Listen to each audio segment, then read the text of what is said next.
The live TV, सच सबसे आगे। Pegasus जासूसी मामला याद होगा दोस्तों आपको। उस मामले में मोदी सरकार ने जिन आरोपों का खंडन किया था, अब वो आरोप सच साबित होते दिखाई दे रहे हैं। केंद्र की मोदी सरकार पर ट्विटर के पूर्व सिक्योरिटी चीफ पीटर जटको ने बेहद गंभीर आरोप लगाए हैं दोस्तों। भारत की मोदी सरकार पर आरोप लगाया गया है कि उनका मकसद ट्विटर यूजर्स के सेंसिटिव डेटा को एक्सेस करना था। इसी के साथ साथ जो आरोप लगाए गए हैं वो किसी के भी पैरों तले जमीन खिसका देंगे दोस्तों। इसलिए इस वीडियो में आपको मैं बहुत बड़े खुलासे की जानकारी देने वाली हूं, जो सुनकर बेशक आप चौंक जाएंगे। नमस्कार, मेरा नाम है जयंती झा और आप देख रहे हैं द लाइव टीवी। क्या प्रधानमंत्री नरेंद्र मोदी फंस जाएंगे? क्या अमेरिकी अदालत के कटघरे में प्रधानमंत्री नरेंद्र मोदी या उनकी सरकार के मंत्री को खड़ा किया जाएगा? क्या उनसे सवाल जवाब किए जाएंगे? ये तमाम तरह के सवाल एक खबर के बाद उठ रहे हैं दोस्तों, जो सीधा अमेरिका से सामने आई है और ट्विटर से जुड़ी हुई ये खबर है। स्क्रीन पर आपको मैं दैनिक भास्कर की खबर इस वक्त दिखा रही हूँ। उस खबर के मुताबिक ट्विटर के पूर्व सिक्योरिटी चीफ पीटर जटको ने केंद्र की मोदी सरकार पर बेहद ही गंभीर आरोप लगाए दोस्तों। उन्होंने अपनी शिकायत में भारत की मोदी सरकार पर आरोप लगाते हुए कहा है कि मोदी सरकार ने भारत में आंदोलन के दौरान ट्विटर को एक ऐसे शख्स को काम पर रखने के लिए मजबूर किया, दबाव बनाया, जो एक सरकारी एजेंट था। यानी सीधे तौर पर उसमें दखल देने के लिए यहां पर सरकार ने कोशिश की। इसका मकसद यूजर्स के सेंसिटिव डेटा को एक्सेस करना था, यह भी शिकायत में कहा गया।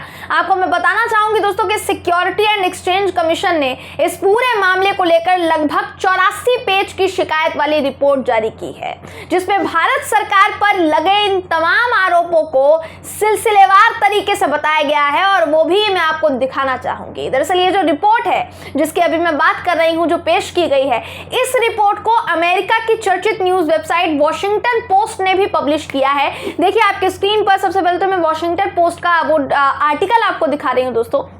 ध्यान से पढ़िए इस आर्टिकल को, मैं आपको बता भी देती हूं जो उसमें जरूरी जानकारी है, जिसमें भारत सरकार पर लगे आरोपों को मेंशन किया गया है। ये खबर कहती है कि पीटर जटको के वकीलों ने, अधिवक्ताओं ने इस रिपोर्ट को पुख्ता साबित करने के लिए कहां भेजा, ये सुनिए। अमेरिका के जस्टिस डिपार्टमेंट के नेशनल सिक्योरिटी डिवीजन को ये रिपोर्ट भेज दी गई है। साथ ही इस आर्टिकल में जो रिपोर्ट पब्लिश की गई है, जहां भारत का जिक्र है, वो इस वक्त मैं आपको स्क्रीन पर दिखा रही हूं दोस्तों। इस रिपोर्ट में आपको हाईलाइट करके दिखा रहे हैं। अब देखिए, ध्यान से सुनिए जो मैं आपको बता रही हूं। इस रिपोर्ट का penetration by foreign intelligence and threats to democracy जो वाला सेक्शन जो है, ये जो मैंने अभी आपको पढ़कर बताया, इसमें क्या लिखा है वो सुनिए। इसमें लिखा गया है कि भारत सरकार ने ट्विटर पर कुछ खास लोगों की नियुक्ति करने के लिए दबाव बनाया, जो कि सरकारी एजेंट थे, जिनके पास बड़ी मात्रा में ट्विटर के सेंसिटिव डेटा की पहुंच थी।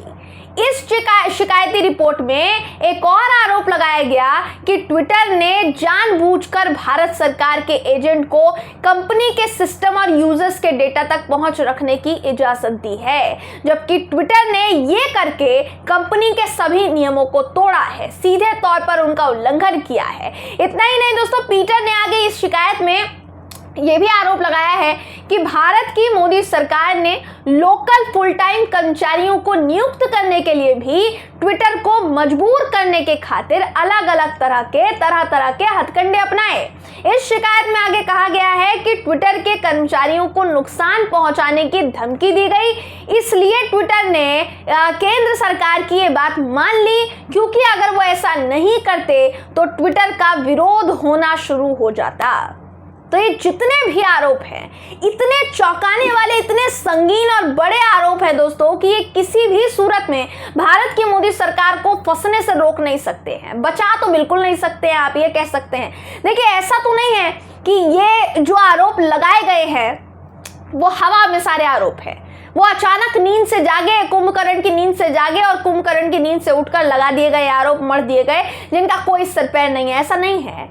बाकायदा इन आरोपों की शिकायत रिपोर्ट तैयार करके जस्टिस डिपार्टमेंट के नेशनल सिक्योरिटी डिवीजन को भेजी गई है। इसका मतलब आप समझ रहे हैं, ये बिल्कुल नहीं हो सकता है दोस्तों ऐसे में कि पीटर जटको के पास इन आरोपों को साबित करने के लिए किसी तरह का कोई सबूत ना हो। ऐसा आप बोल सकते हैं कि सबूत जरूर होगा, बिना सबूतों के वो इतने बड़े आरोप तो नहीं लगा सकते, कोई भी नहीं लगा सकता, वो भी इतनी बड़ी सोशल मीडिया कंपनी पर, ट्विटर पर और भारत देश की सरकार पर, भारत पर आरोप लगा रहे हैं। पीटर जटको जिन्होंने तमाम आरोप लगाए हैं, अगर उनके बारे में मैं आपको थोड़ी जानकारी दूं तो जटको ट्विटर के पूर्व सिक्योरिटी चीफ रह चुके हैं, ये बात मैंने आपको पहले बताई, लेकिन इसी के साथ साथ वो पॉपुलर हैकर के रूप में भी जाने जाते हैं। मतलब अगर वो डेटा एक्सेस का आरोप लगा रहे हैं तो उनके दावे में वाकई दम हो सकता है, सबूत हो सकते हैं। हालांकि देखिए, ट्विटर की अगर आप बात करेंगे तो उन्होंने इन आरोपों से पूरी तरीके से इनकार किया, खारिज किया है। ट्विटर ने कहा है कि पीटर को कंपनी से निकाला गया, इसलिए कंपनी की छवि बिगाड़ने के लिए वो ऐसा कर रहे हैं। लेकिन पीटर जटको ने फिर भी कहा है कि उन्होंने 2020 में ट्विटर इसलिए ज्वाइन किया था क्योंकि उन्हें भरोसा था कि ये जो प्लेटफॉर्म है ये दुनिया में सबके लिए एक जरूरी रिसोर्स होने वाला है। लेकिन अब दोस्तों पीटर जटको इस पूरी कंपनी को एक अराजक कंपनी के तौर पर पेश करना चाह रहे हैं। पराग अग्रवाल के आने के बाद से चीजें तेजी से बदल गई, ऐसा भी पीटर का कहना है। इसका मतलब भी ये साफ है कि ये जिम्मेदार भारत को ही मानते हैं इसका भी, क्योंकि पीटर को जब ट्विटर से निकाला गया था तो ट्विटर का कहना था कि उन्हें उनके खराब प्रदर्शन की वजह से निकाला गया। लेकिन पीटर का क्या कहना था वो चौंकाने वाला था। उन्होंने कहा कि ट्विटर की खामियां उन्होंने बताई थी, इसी वजह से उनको निकाल दिया गया। और कब निकाला गया आप जानते हैं, पराग अग्रवाल को वो इसका जिम्मेदार बता रहे हैं। ऐसे में उनका भारत सरकार पर आरोप जो है वाकई बहुत बड़ी खबर है। वहीं वो ट्विटर पर भी आरोप लगा रहे हैं कि ट्विटर अपने 23.8 करोड़ यूजर्स के डेटा को सुरक्षित रख पाने में बिल्कुल नाकाम साबित हुआ है।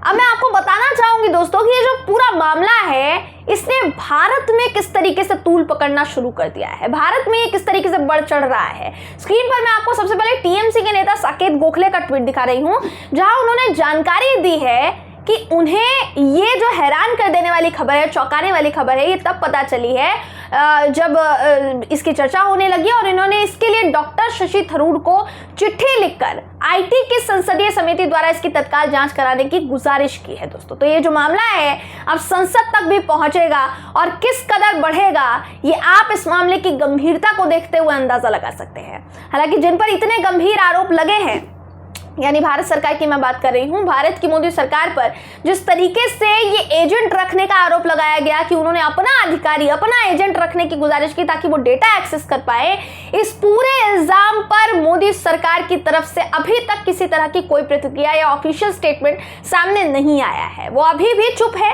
अभी भी खामोश हैं, बिल्कुल उसी तरह से जैसे पेगासस कांड पर इन्होंने चुप्पी साध ली थी और चुपचाप बैठे थे, कुछ बोलने को तैयार नहीं थे, जबकि जनता इनसे जवाब मांग रही थी कि आपने हमारी पर्सनल इंफॉर्मेशंस को जासूसी के रूप में क्यों इस्तेमाल किया, जासूसी क्यों करनी चाहिए।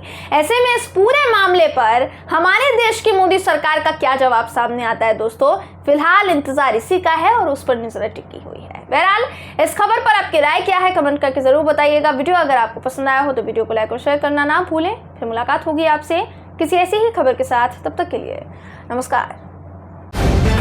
द लाइव टीवी, सच सबसे आगे।